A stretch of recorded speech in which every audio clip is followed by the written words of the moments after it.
आपने शायद Genghis Khan का नाम सुना होगा सबने। दुनिया में जितनी भी जंग है वो टेक्नोलॉजी से जीती जाती। चंगेज खान जिस देश से संबंधित था वो बहुत ही बैकवर्ड, यानी नोमैडिक ट्राइब्स होती थी, घुमंतू जाती है, वहां पे घोड़ों में इधर उधर घूम रहे हैं, टेंट लगा के रह रहे हैं। लेकिन क्योंकि बचपन से वो लोग घोड़ों में सवार हो जाते थे, तो चंगेज खान जो चाइना के सम्राट ने अपने सेना में भर्ती कर लिया कि भाई आप घुड़सवारी सिखाइए हमारे सैनिकों को। तो घुड़सवारी में मंगोल बहुत बढ़िया माने जाते। वहां पे उसने देखा चंगेज खान ने कि भाई चाइना में क्योंकि बारूद का आविष्कार हो चुका था, उसने देखा कि यहाँ पे भाई फुलझड़ी, अनार जो हम दिवाली वगैरह पे इस्तेमाल करते हैं वो वहां पे इस्तेमाल होता था। तो उसके दिमाग में एक आइडिया आया कि अगर इसी चीज को हम जंग में यानी लड़ाई में, युद्ध में प्रयोग करें तो कैसा रहे। तो Genghis Khan was the first one who used this gunpowder, बारूद को लड़ाई में उसने इस्तेमाल किया। And I think he is the only Asian जिसने यूरोप तक पे जाकर के जीत हासिल की। और इतिहास में जो सबसे बड़ा भूभाग अगर किसी ने जीता तो उसमें चंगेज खान का नाम। किस दम पे उसने जीता? टेक्नोलॉजी के दम। उसकी सेनाएं जो थी वो कोई ऐसा नहीं कि बहुत बड़ी संख्या में होती थी, ठीक है, वो घुड़सवारी में अच्छे होते थे, लेकिन एक नई टेक्नोलॉजी जो उस समय युद्ध में प्रयोग नहीं होती थी पूरी दुनिया में, वो उसने इस्तेमाल किया और वो जीत गया। इंडिया का अगर मैं आपको उदाहरण दूं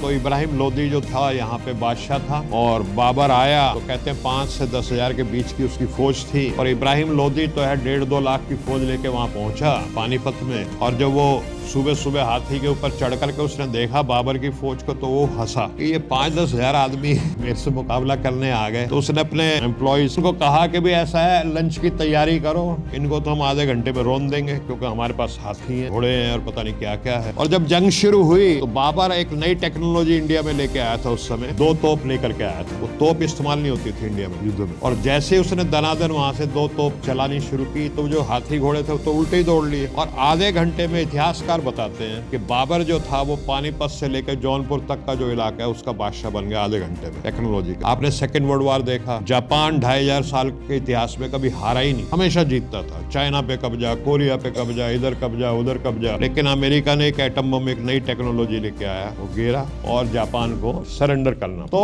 टेक्नोलॉजी जो है वो हमारे लिए बहुत महत्वपूर्ण है। टेक्नोलॉजी में हम कहीं ना कहीं मार खा रहे हैं, हम नैरेटिव नहीं बना पाते, और इसलिए जनता के पास तो सोचने समझने का समय नहीं है। वो तो अपनी रोजमर्रा की जिंदगी में इतना बिजी है बेचारा, सुबह निकलता है आम आदमी अपने घर के लिए रोटी का जुगाड़, बच्चों के लिए शिक्षा, बेटी के लिए, बेटे के लिए शादी करनी है, एजुकेशन देनी है, उसमें लगा रहता है। उसमें इतना समय नहीं है उसके पास कि वो बहुत ज्यादा गहराई में सोच विचार कर। तो शाम को वो थक के आता है तो उसकी जो पत्नी एक चाय का कप उसके सामने रख देती है, वो टेलीविजन खोल लेता है, और जो टेलीविजन में बकवास, कूड़ा, गोबर आ रहा होता है उसको वो खा जाता है, और फिर उस हिसाब से उसका दिमाग बन जाता है। ये हमारे देश में चल रहा है, लेकिन आप लोग इस चीज को ज्यादा जानते हैं। मेरा जो सब्जेक्ट है बेसिकली सोशल जस्टिस का है। सोशल मीडिया पे बड़े झगड़े रहते हैं सोशल जस्टिस को लेकर के, और सोशल जस्टिस किसी भी देश की, ये कहा जाता है कि डेमोक्रेसी की सोल होती है, लोकतंत्र की आत्मा होती है सोशल जस्टिस। ये हमारे संविधान में लिखा है और हमारी ऐतिहासिक जिम्मेदारी भी है। तो आप सब या तो कंटेंट क्रिएटर हैं या कंटेंट क्रिएटर से जाकर के मिलेंगे, तो आप सब एक तरह से देश में नैरेटिव बनाने वाले,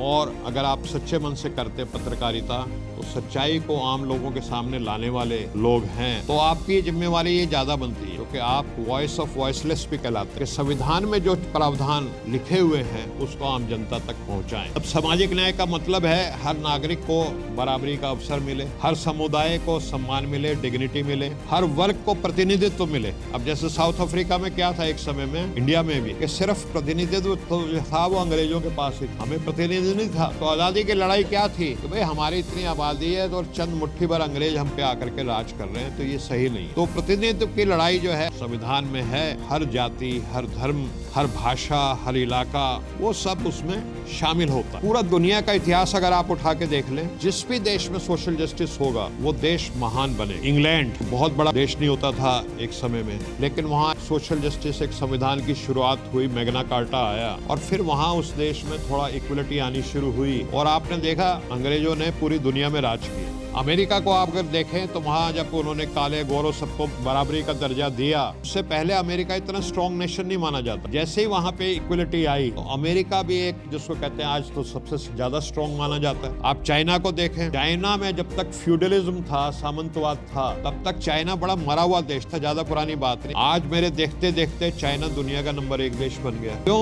क्योंकि वहां पे एक आइडियोलॉजी आई, अब उससे हम सहमत हों असहमत हों, लेकिन वो कम्युनिज्म ने कहीं ना कहीं उस समाज में बराबरी का दर्जा सबको दिया, फ्यूडलिज्म को खत्म किया। जापान तो जब मर्जी चाइना को घुस के पीट के चला जाता था। आज चाइना से अमेरिका भी डर। और अपने देश में अगर हम पुराने उदाहरण लें तो जैसे महाराष्ट्र में वारकरी एक आंदोलन, भक्ति आंदोलन चला, तो उसमें बहुत बड़े बड़े संत हुए, तुकाराम जी और बहुत संत हुए, और सबने वहां के समाज को एक संदेश दिया कि वे सब बराबर है, सब बैठ के एक साथ पूजा पाठ करेंगे, एक साथ बैठ के खाएंगे पिएंगे। तो वहां पे एक इक्वलिटी का माहौल पैदा हुआ। वो चला वर्षों तक। उसका असर जाकर के आपको नजर आता है कहीं ना कहीं शिवाजी। तो छत्रपति शिवाजी की जो फौज थी उसमें ऐसा नहीं था कि कोई एक ही जाति थी जैसे हमारी मनुवादी व्यवस्था में बताया जाता। उसमें सब दलित, पिछड़े, जिनको मावले बोलते थे, शायद एक मावले शब्द था उनके लिए, तो सब जातियों के लिए कुनबी थे, उसमें किसान थे, दलित थे। तो वो फौज जो मराठा की थी वो एक देश में शक्तिशाली बन करके उभरी और पानीपत और दिल्ली के लगभग नजदीक उनका राज पहुंच गया। मुगलों को उन्होंने काफी पीछे किया। सिखिज्म का उदाहरण देखिए, जब सिखिज्म आया तो इक्वलिटी आई।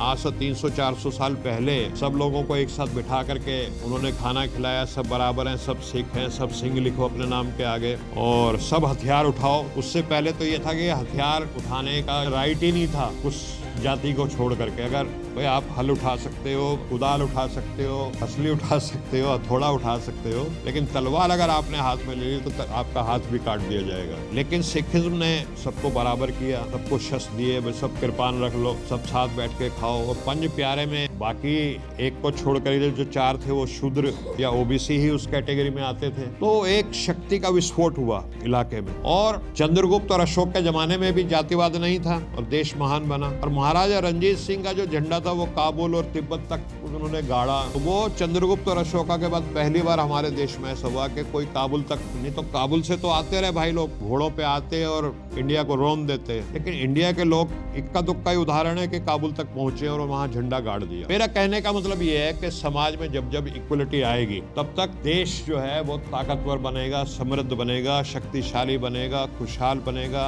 हैप्पीनेस इंडेक्स भी बढ़ेगा। और हमारा ये जो संविधान, जिसका श्रेय यहाँ बैठ करके हम ले सकते हैं कि कांग्रेस का बनाया हुआ संविधान, क्योंकि महात्मा गांधी जी ने, नेहरू जी जो प्रधानमंत्री थे, उनसे कहा कि संविधान बनाने की जिम्मेवारी बाबा साहब अम्बेडकर को देनी चाहिए, क्योंकि वो विद्वान भी हैं, नंबर 1। नंबर 2, वो कमजोर के दर्द को भी समझ। तो वो संविधान बनाएंगे तो वो समता पे आधारित होगा। और वो संविधान बना और हमारे देश में व्यक्ति भी श्रेय ले सकते हैं कि जी इसकी वजह से तरक्की हुई, उसकी वजह से तरक्की हुई। लेकिन एक जो सबसे बड़ा कारण है पिछले 75 वर्षों में जो इस भारतवर्ष ने तरक्की की है, ताकतवर भी बना है, खुशहाली भी आई है, प्रॉस्पेरिटी भी आई है, तो उसके पीछे सबसे बड़ा अगर कोई कारण मैं मानता हूं तो वो संविधान है। कानून में एक शब्द होता है डी ज्योर और डी फैक्टो। कानूनी रूप से क्या चीज है और धरातल पे वास्तविकता क्या है, फैक्ट क्या है। संविधान तो हमारा लागू है, लेकिन अभी भी क्योंकि जो सदियों पुरानी गैर बराबरी थी, अभी तक उसका कहीं ना कहीं लेगेसी चली आ रही है, वो पूरी तरह से समाप्त नहीं हुई। मैं थोड़ी सी कड़वी सच्चाई आपके सामने रखना चाहूँ। कल्पना कीजिए, एक बेटी का जन्म होता है दलित वर्ग में, मान लीजिए पटना में हमारी एक बेटी जन्म लेती है, लेकिन वो है बहुत प्रतिभाशाली, प्रतिभा है उसका नाम मान लीजिए, और इतनी टैलेंटेड है, उसका आईक्यू इतना ज्यादा है कि माना जाता है कि आइंस्टाइन का आईक्यू 180 था, न्यूटन का 200 था। मान लीजिए हमारी बेटी का आईक्यू 225, न्यूटन से भी ज्यादा, लेकिन उसने एक दलित परिवार में जन्म लिया है पटना में। अब क्या चांस है इस देश में कि वो आइंस्टाइन और न्यूटन जैसी बड़ी वैज्ञानिक बन जाएगी? इस चीज की कितनी संभावना है, कितने चांसेस? ये एक कड़वी सच्चाई है कि आज की जो स्थिति है, कितनी भी प्रतिभावान हो, कितनी भी बुद्धिमान हो, कितनी भी उसके आईक्यू हाई हो, क्योंकि उसने एक दलित परिवार में जन्म लिया है, उसको शायद आगे बढ़ने का मौका ना मिले। वो आइंस्टाइन नहीं बन पाए या न्यूटन नहीं बन पाए। और वो मैं इसलिए कह रहा हूँ, वर्ल्ड इकोनॉमिक फोरम ने एक सोशल मोबिलिटी सर्वे कराया 82 देश, 82 कंट्रीज। और सोशल मोबिलिटी क्या चीज होती है कि आपकी प्रतिभा क्या है, उसके अनुसार जिस मंजिल तक आपको पहुंचना चाहिए था, क्या आप पहुंच पाए। यानी अगर हमारी बेटी दलित परिवार में जन्म ली है, उसमें इतनी प्रतिभा है कि वो न्यूटन और आइंस्टाइन से ज्यादा बुद्धिमान है, तो वैसी वो वैज्ञानिक बनेगी, तो इसको आप कहेंगे सोशल मोबिलिटी। सपोज मेरे दादा जो थे वो एक किसान थे, मेरे पिता टीचर बन गए, मैं एक मेडिकल डॉक्टर बन गया, तो ये एक सोशल मोबिलिटी हमारे जनरेशन में। भाई हमारे दादा से हमारे पिता एक सोशल मोबिलिटी का उदाहरण है। मेरे पिता से मैं मेडिकल डॉक्टर बना, तो ये भी एक सोशल मोबिलिटी हुई। और मेरी बेटी मान लीजिए आज अमेरिका की बड़ी जानी मानी डॉक्टर है, तो वो एक फर्दर सोशल मोबिलिटी आप उसको कह सकते हैं। तो जब से हमारा संविधान बना है, सोशल मोबिलिटी हमारे देश में बढ़ी है, इसमें कोई शक नहीं। आप यहाँ बैठे हैं, ज्यादातर अगर आप अपने दादा के बारे में सोचेंगे तो आपको लगेगा कि जो हमारा दादा जिस स्थान पे था हम उससे काफी आगे निकले हैं, ये संविधान की वजह से। लेकिन जिसका मैं जिक्र कर रहा था, वर्ल्ड इकोनॉमिक फोरम, उसके सर्वे में इंडिया जो था 82 कंट्रीज के सर्वे में 76th पोजीशन पे आया, 76वें स्थान। तो ये हमारे देश के लिए